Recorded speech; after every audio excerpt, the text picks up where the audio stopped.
Yeah, I mean, everybody is looking at every police department, and I think that when you see what happened in Minneapolis, it's horrible. It shouldn't have happened. It's a crime.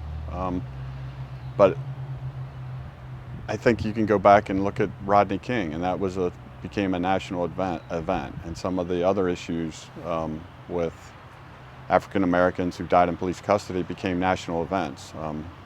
Some warranted, and some, people didn't wait for the facts to get out. But I don't think that I've seen it in my 33 years spread as quickly and as fast or with as much intensity across the country in every place. There's no technique that any police officer in the country is taught to kneel on somebody's neck.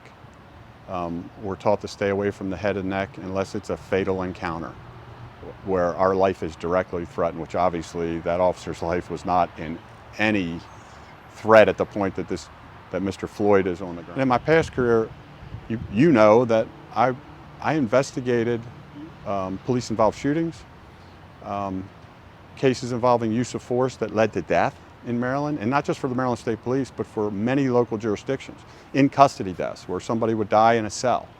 And we were called as an outside agency to come in and independently investigate that. I've never seen a case, and I've probably done 150 use of force case, or not use of force, but use of deadly force cases, shootings, in custody deaths in my career, investigations. I've never seen anything like this. It comes down to supervision, in my opinion.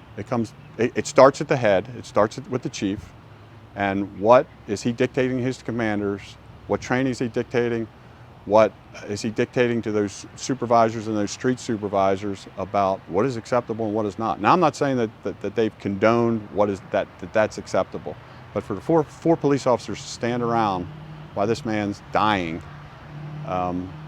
it's inexcusable. Most of the training, though, and I think the public really needs to be aware of this, most of our training is dictated by the state legislature. I think people think there's a disconnect there, that like the chief of police or the sheriff determines all the training. Well, there's mandated training that the legislature requires every police officer to have. So the town of Oxford has to have the same basic training coming out of the police academy as a sheriff's deputy, as a state trooper, as any other police officer. So I think where people are calling me and asking me, how can I get involved? I want to get involved. I want to do something. I said, the first thing that you can do is you can vote. Most people don't understand where their elected officials stand. Their local elected officials. I mean, yeah, everybody talks about the president, this and that. The impact of a president on policing is very small. The impact of the Maryland legislature on policing is large. And you have to remember that every police chief answers to an elected official, a mayor. So if you have a problem with your local police, an issue with your local police that you don't like what that police department's doing, you have an opportunity to change that by meeting with the elected official, the mayor, or changing that through an election. For instance, the Maryland legislature a few years ago instituted use of force reports. We have to report under the Maryland law, we have to report use of force reports to the state of Maryland, and they go into a database in the state of Maryland. And we also have to report any discipline of officers. Now, personnel law, and everybody's personnel law across the country, doesn't matter whether you work for IBM, or I don't even know if IBM exists anymore, but IBM or the sheriff's office, personnel law are protected. Some of you're personally protected as an employee, but we have to show the public how many officers were disciplined, not their names, but how many complaints we had, how many officers were disciplined, and that's public record. So Maryland's taken a lot of big steps, probably in the last 10 years, to try to hold police departments more accountable, try to hold chiefs and sheriffs more accountable, for more transparency to the community.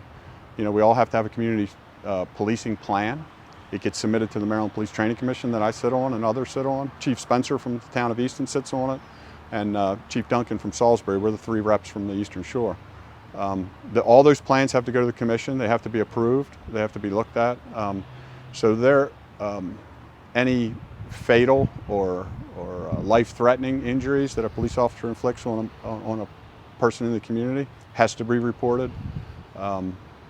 So there's a lot of things that have gone into place just in the last 5, 10 years, and even 15 years, to make sure policing is sound, uniform.